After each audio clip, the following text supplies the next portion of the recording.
sugar and go eat some dinner, please. Okay? Go. Hey! You better get pot, boy.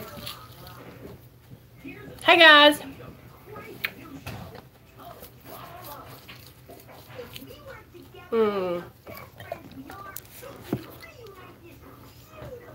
Welcome back to my channel, y'all. My name's Nicole, and I'm an addict. My sobriety date is July 13th, 2015, and my channel is about my life experiences in recovery and out of recovery, and I hope you will subscribe and join the family. Today, what'd you forget? I forgot to bring those. I put them away. What? Nate. I have to bring them so they won't get old. Go and put them in the refrigerator. Love you. That's enough chocolate, son. You're going to get sick. Okay. That's my little boy. For those of you that don't know, his name is Nathaniel. And he is the reason why I got sober, y'all. I wasn't sober until after he turned a year old. Oh, hold on, guys. I got to get y'all straightened out here. I like doing the live streams. There we go. That's a good angle right there, I feel like. And that sun is coming through there. Okay. So, I like doing these live streams on Sunday about 12 steps, because that's what I have worked with my sponsor. I don't go to Narcotics Anonymous. I do Alcoholics Anonymous, and they have been really accepting of me being on Suboxone, so I really appreciate that.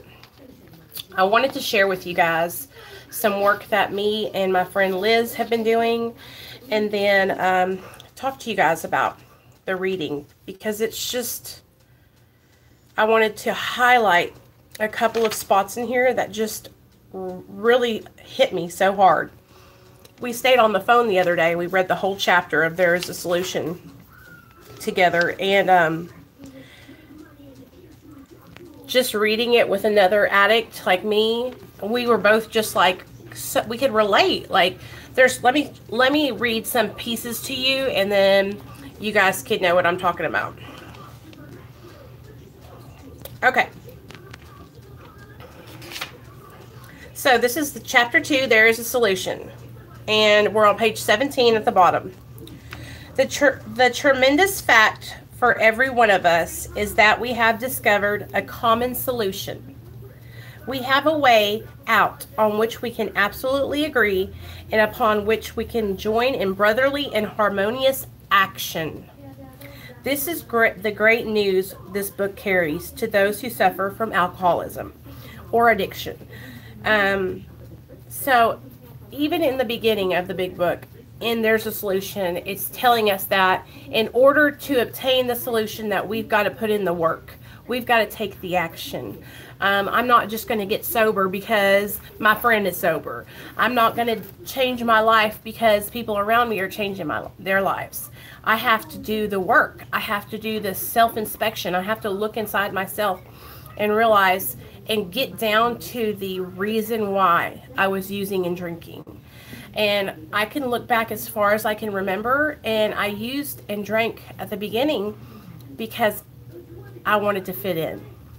Because I always felt like I was not quite the same as everybody else. Can you guys relate? Do you guys feel like that? Do y'all feel when you were using, can you think back to the first time you started using? Did you use because you were peer pressured or trying to fit in with certain people, and then once you realized how it made you feel and you kind of liked it, then you started using it to give you energy or to cheer you up, or I need to go to work, let me get this pill because it helps me work faster? My goal when I used was always to change the way I felt, because I wanted to feel different, because I had this like icky feeling inside, like I just didn't fit in my own skin.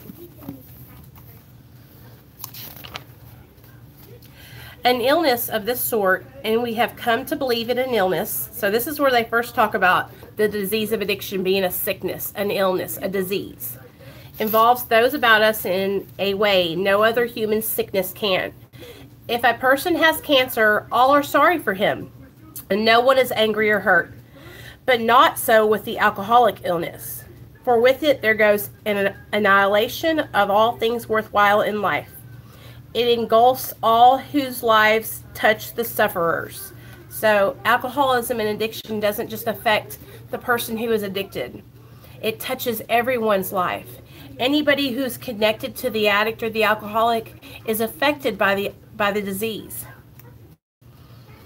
It brings misunderstanding, fierce resentment, financial insecurity, disgusted friends and employers, warped lives of blameless children, sad wives and parents. Anyone can increase the list. I remember when I used to think that my drinking and using wasn't affecting anybody else. It was just affecting me. I would say, well, I'm not bothering anybody, you know, I'm just doing what I want to do. It's not like I'm hurting anybody else. And now that I've gotten sober and I've changed my life, and not just that I've stopped doing drugs, not that I just stopped getting high, not that I just stopped drinking. Now that I have turned over a new leaf and I'm trying to do the next right thing every day. And like, that's literally sometimes how simple it is, you guys. Like, I just try to do the next right thing every day, you know. Now when I look back on it, I realize that I was hurting so many people. I lost so many friendships because my friends loved me dearly and they couldn't watch me hurt myself and kill myself any longer.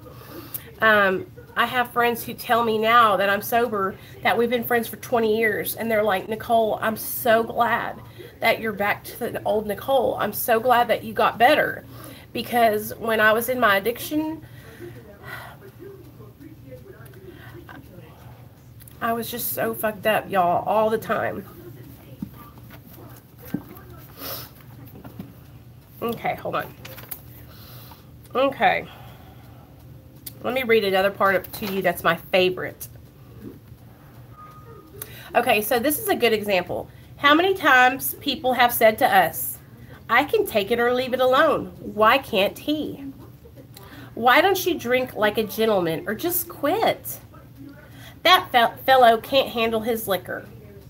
Why don't you try beer and wine? Why don't you take Xanax instead of hydrocodone? Why don't you shoot cocaine instead of meth? Lay off the hard stuff. His willpower must be weak. He could stop if he wanted to.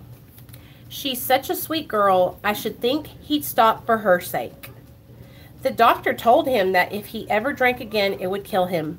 But there he is, all lit up again. Now, these are commonplace observations on drinkers, which we hear all the time, and addicts. Back at them is a world of ignorance and misunderstanding.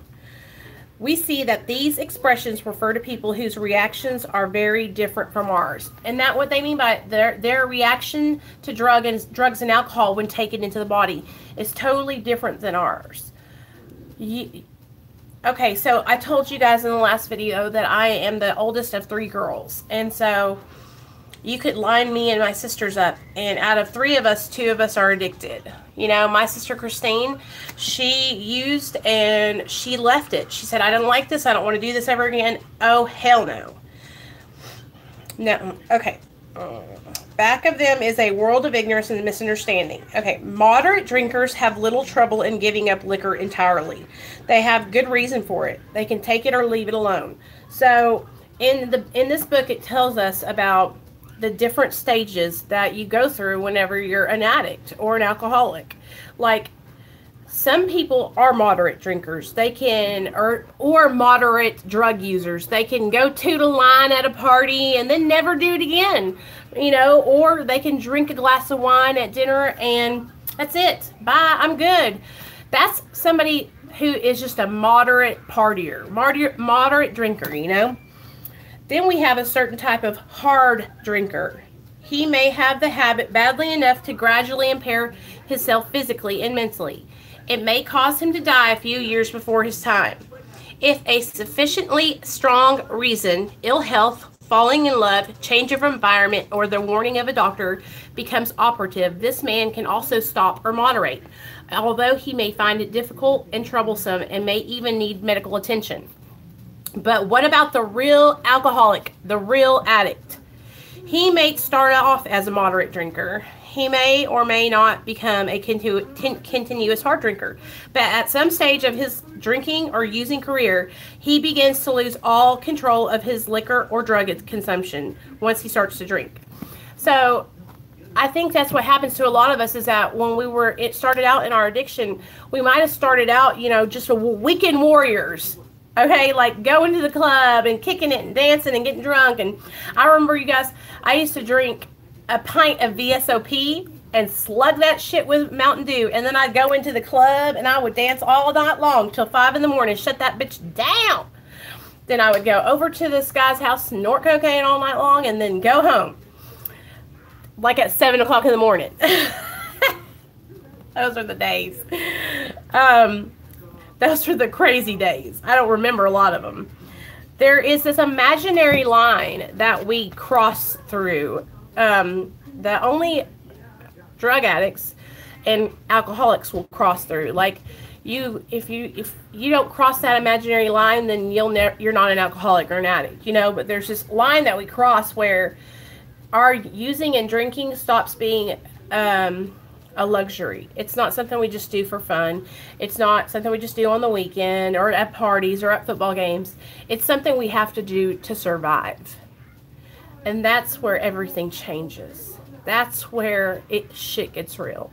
Because when you cross over that imaginary line into, I'm using because I've got to maintain, that's when the addiction, the real shit starts hitting the fan.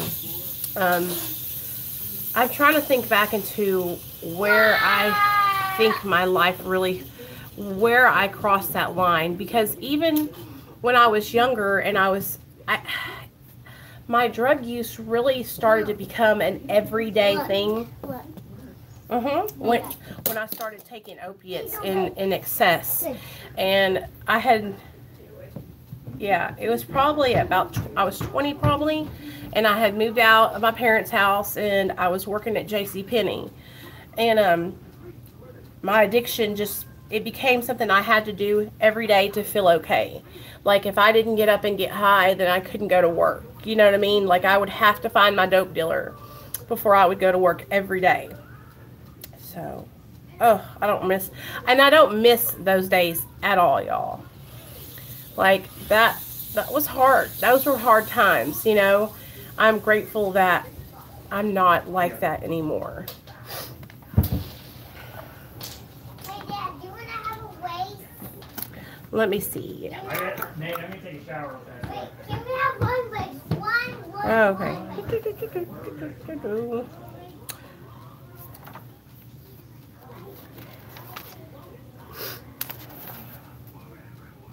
So we shall describe some. Okay. We're good. Hey.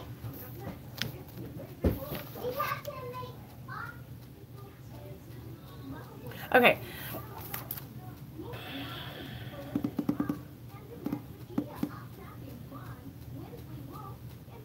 Okay, I'm going to read you guys off some excuses that we use to get drunk or high.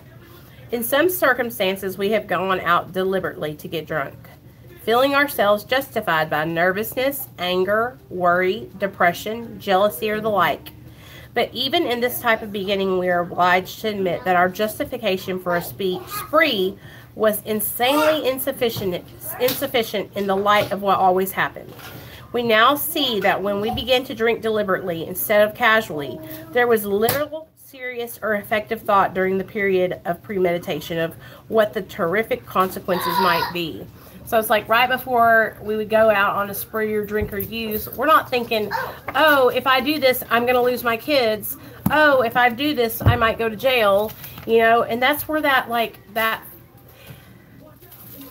the obsession is so strong. It overrides anything else. Kids, loved ones, marriage, your job, anything.